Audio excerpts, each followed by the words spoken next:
As-tu un péché caché? Homme de Dieu, as-tu une relation secrète? Homme de Dieu, as-tu une vie qu'on ne connaît pas? Homme de Dieu, as-tu quelque chose qui, si cela est connu, pouvait détruire ton ministère? Fais très attention, ça détruira ton ministère. Parce que le diable connaît ce que tu connais.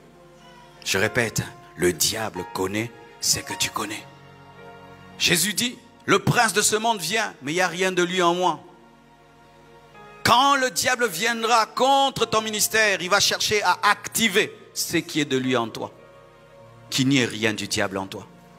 Ne garde pas des péchés secrets. Tu sais, ces choses d'onction.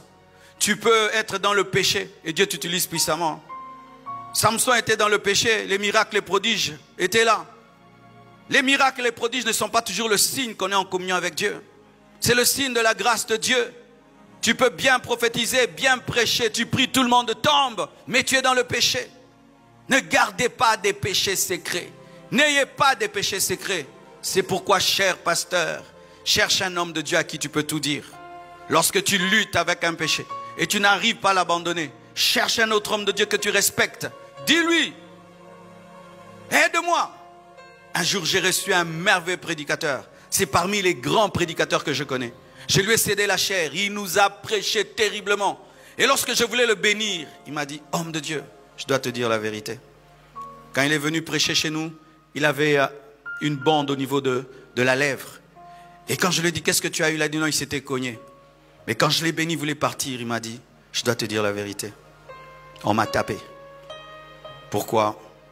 J'ai commencé à vivre dans l'adultère avec une femme mariée. Et son mari a découvert. Et il m'a fait ça. Comme tu me vois là, je suis au bas. Je sais que tu me respectes et tu m'as invité parce que tu connais ma grâce. Mais ces derniers temps, je ne vais pas bien. Prie pour moi. Je l'ai respecté davantage. Je l'ai respecté davantage. Je l'ai respecté davantage. Quelle casserole tu transportes? Quel est ton péché secret? Quel est ton défaut et quelle est ta faiblesse? Qu'est-ce que tu gardes dans ta vie? Qu'est-ce que tu gardes dans ton cœur? C'est ce qui va détruire ton ministère. Lorsqu'on perd le réveil, on commence à tolérer le péché. Lorsqu'on perd le réveil, on commence à perdre la sanctification. Lorsqu'on perd le réveil, on commence à dire que les hommes de Dieu peuvent faire parce que eux, ils ont un appel spécial. La Bible dit que ceux qui enseignent la parole seront jugés plus sévèrement. Chaque fois que nous faisons sa fête, il y a au moins 4 doigts qui viennent vers nous. Quand je te dis, frère, sanctifie-toi, je me dis à moi-même 4 fois, Marcelo, sanctifie-toi. La Bible n'est pas que la Bible à prêcher aux fidèles, c'est la Bible à nous prêcher nous-mêmes. Et s'il y a des gens qui doivent vivre premièrement dans la sainteté, c'est nous-mêmes. Et chaque fois que tu tombes, relève-toi. Chaque fois que tu tombes, relève-toi. Chaque fois que tu tombes, relève-toi. Ne rampe pas, ne dors pas, relève-toi, répands-toi. Même si l'église continue à t'acclamer, si tu es déconnecté de Dieu, répands-toi. Même si l'église continue à t'aimer, si tu es déconnecté, répands-toi. Même si les gens te célèbrent, s'il y a un péché, répands-toi. Parce que la célébrité n'est pas le signe de la communion. Alléluia. Les j'aime sur Facebook ne sont pas le signe de l'amour de Dieu.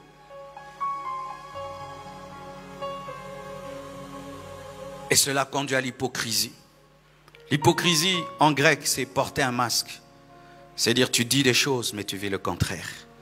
Et tout homme de Dieu qui vit dans l'hypocrisie ne peut être heureux.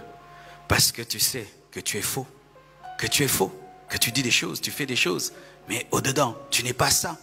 Alors, au lieu de continuer une vie qui te fait mal, parce que ça fait mal d'être hypocrite, il faut t'arrêter, te retirer.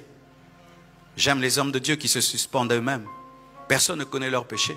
Lui-même se suspend. Il arrête l'œuvre de Dieu. Et il va chercher Dieu jusqu'à ce que Dieu le délivre. Si personne ne te suspend, suspends-toi toi-même.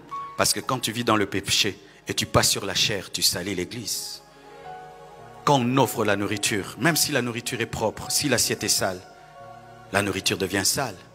Et quand l'homme de Dieu est sale, même si la parole est vraie, la parole est salie par l'assiette qui est sale. Alléluia. Alléluia.